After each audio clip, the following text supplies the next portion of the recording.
Do you remember helping your mother or grandmother cook in the kitchen? What tools did they use? Were there some tools that they used that just disappeared, leaving you to wonder why we don't use them anymore?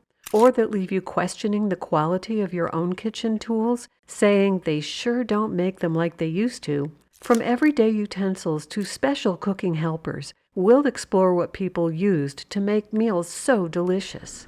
Let's start with the kitchen tools that were used for the most important meal of the day, breakfast. Egg Grater Scale. The egg grater was like a special tool for families who wanted to make sure that they had the right size eggs for their recipes. You'd place eggs on it, and it would show you if they were small, medium, large, or extra large based on their weight. This helped families pick the perfect eggs for baking or cooking, making sure that everything turned out just perfect in the kitchen. Today, when you go to the supermarket, you can buy eggs according to their size.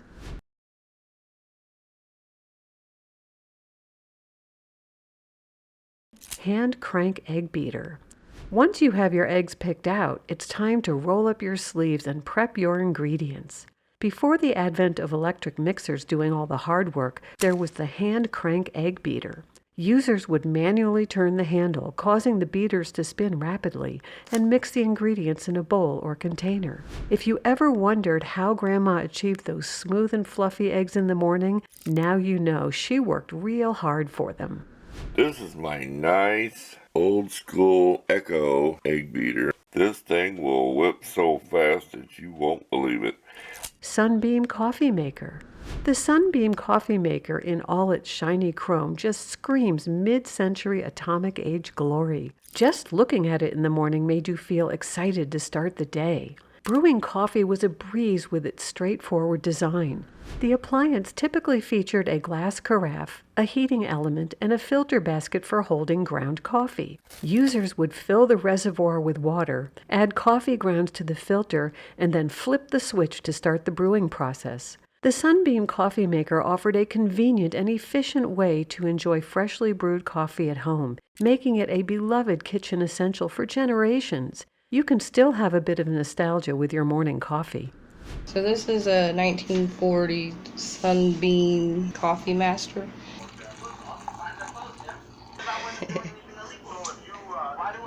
How is it?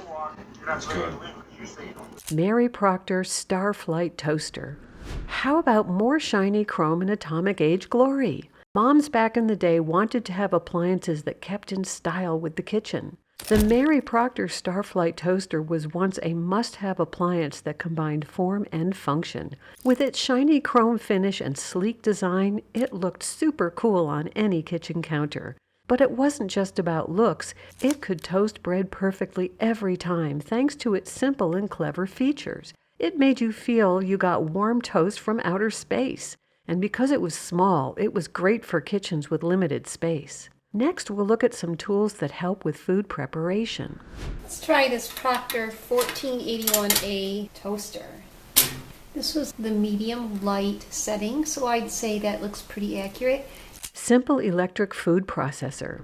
The Simple Electric Food Processor was one of the first electric appliances introduced in the kitchen, and moms all across America rejoiced. It could chop, slice, and blend ingredients in seconds rather than minutes with less manual labor. Brands like Roku were credited as the first commercial food processors in 1960. Cuisinart was the brand in the U.S. in the 70s. You know French moms love cooking when other French brands like Moulinex and Magimix were also big brands. This appliance was a real game changer and a real kitchen hero. You just had to press a few buttons and you were off to the next task. With different blades, it could do all sorts of jobs like chopping veggies or shredding cheese. While it may not have had all the fancy features of modern food processors, its simplicity made it a reliable tool for everyday cooking needs.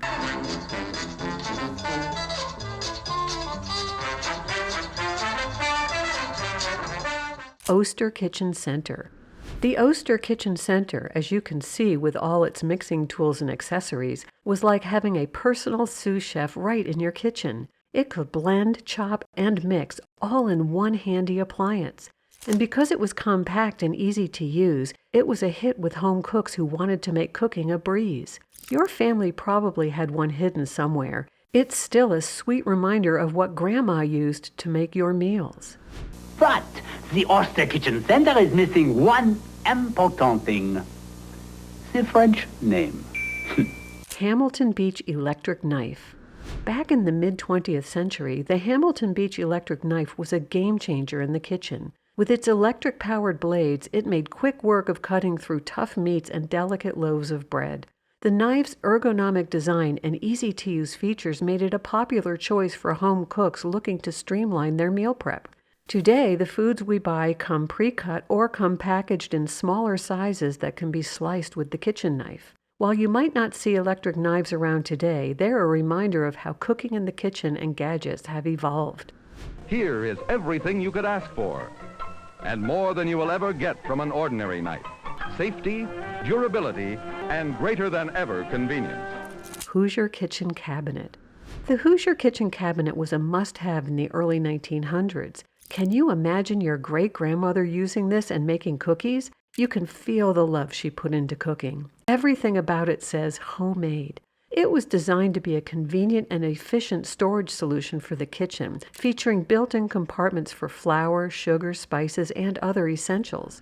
With its pull-out work surface and clever storage features, the Hoosier cabinet revolutionized kitchen organization and workflow.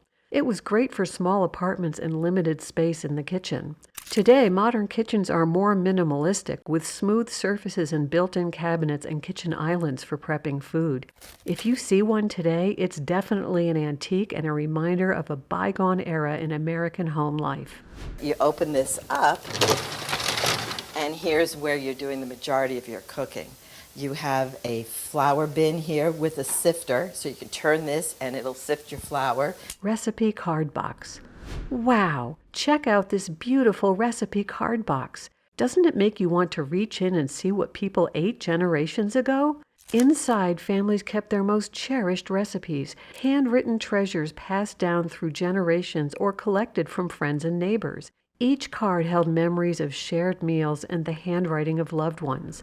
They were painted with bright, vibrant colors and often adorned with beautiful designs or patterns. Back then, these boxes were usually made of sturdy wood or metal. They were built tough to handle the kitchen hustle moving it from one place to another. Often passed down as heirlooms, they carried the legacy of family recipes and cooking customs.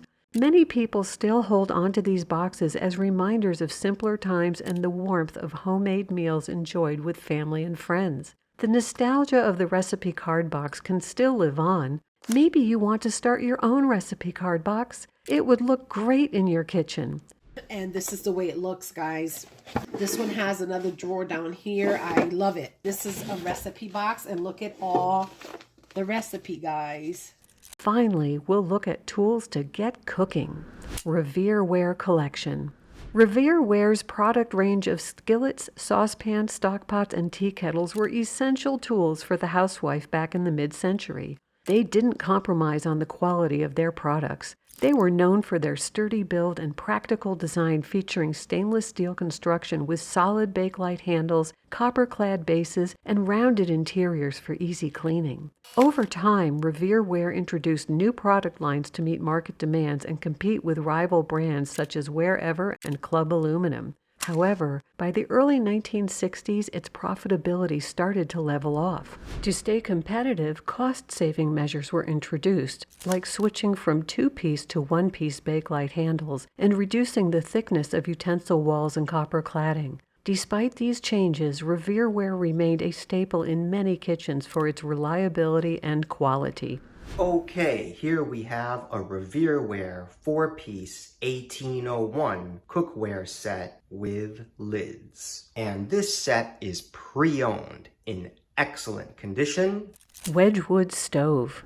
The Wedgewood Stove was a popular choice for American kitchens in the mid-20th century, known for its reliability and stylish design. Their sleek look, shiny chrome parts, and colorful enamel finishes made them stand out. They came in different sizes and styles to fit any kitchen. People loved Wedgewood stoves for their cooking power. With multiple burners, ovens, and storage spots, they had everything you needed to whip up a meal. They also cooked evenly and let you control the temperature just right. As time went on, Wedgewood stoves got some updates to keep up with the times. Even though they're not made anymore, collectors still hunt for them. Some folks even fix them up to keep the retro vibe alive in their kitchens. What I have here is a 50s Wedgewood stove. This opens up, that's your oven. Now this particular model has writing on the door, and it gives you times for breads and cakes and cookies. Monarch Range. The Monarch Range was also a popular stove appliance from the late 1800s to the mid-1900s. It was a fixture in many American kitchens. Manufactured by the Monarch Manufacturing Company in Beaver Dam, Wisconsin, these ranges were trusted for their consistent heat and reliability essential for cooking and baking. As time went on, Monarch ranges got some updates to keep up with the times, but their reputation for being durable and dependable never wavered, earning them the trust of families for generations. Unfortunately, as other companies started making similar appliances and people's tastes changed, Monarch ranges stopped being made in the mid-'80s, but they're still treasured by collectors and fans, keeping their memory alive. This is a 1955 Monarch. This is wood and electric and coal. It's a nice day. There's fire going in here. Last, but certainly not least, are what helped us make desserts and treats. Cookie gun and pastry decorator. When you were a kid, did you ever wonder how your parents or grandparents made cookies and cakes with such fancy designs and details? Was it kitchen magic? Cookie guns and pastry decorators were kitchen essentials for creating beautifully decorated treats. With the cookie gun, you could easily make batches of cookies in fun shapes and designs, while the pastry decorator allowed for intricate icing and frosting details. Companies now make pre-made cookie dough and ready-made frosting. Baking became a lost art form, and so the tools used to make them also faded. Baking enthusiasts still love the cookie gun and pastry decorator. Nothing says homemade unless you make them from scratch.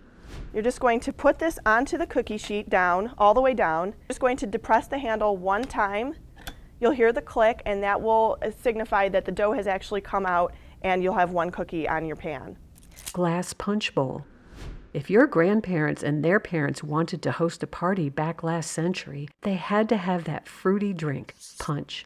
It was a staple at parties served in glass punch bowls. They were affordable and easy to serve or self-serve at large gatherings. It added a touch of elegance to any event, whether it was a fancy dinner party or a casual get-together. Many companies made glassware. Companies like Anchor Hocking, Libby Glass, and the Indiana Glass Company were popular brands. Okay, we're going to taste it. Isn't this pretty? I got this at an antique store. It's really old, and it's got the pedestal, and it's removable, as you can see. The popcorn popper. Before the microwave, the popcorn popper was the go-to gadget for making movie nights extra special. You'd fill it with kernels, plug it in, and soon the whole room would fill with that delicious smell of freshly popped popcorn. Popular make and models were the Poppery by West Bend and Presto Poplight Hot Air Corn Popper. This stir-crazy from West Bend made it fun to watch the popcorn pop. Plus, it looked like a space helmet, which was cool. Although technically not an electric appliance, we have to mention Jiffy Pop. It was a stovetop popcorn that expanded in an aluminum pan that was disposable. Who doesn't remember that? Today, popcorn from microwave popcorn bags is the norm, offering a quicker and tidier option, but less fun. Vintage popcorn poppers have faded into history. However, its nostalgia and simple charm still hold a special place in many hearts. I have recently acquired this West Bend 1950s popcorn popper. Ah! Oh my goodness, it looks so good. There you have it. Did any of them spark fond memories of cooking with family members or family gatherings? If you enjoyed this video, watch another one.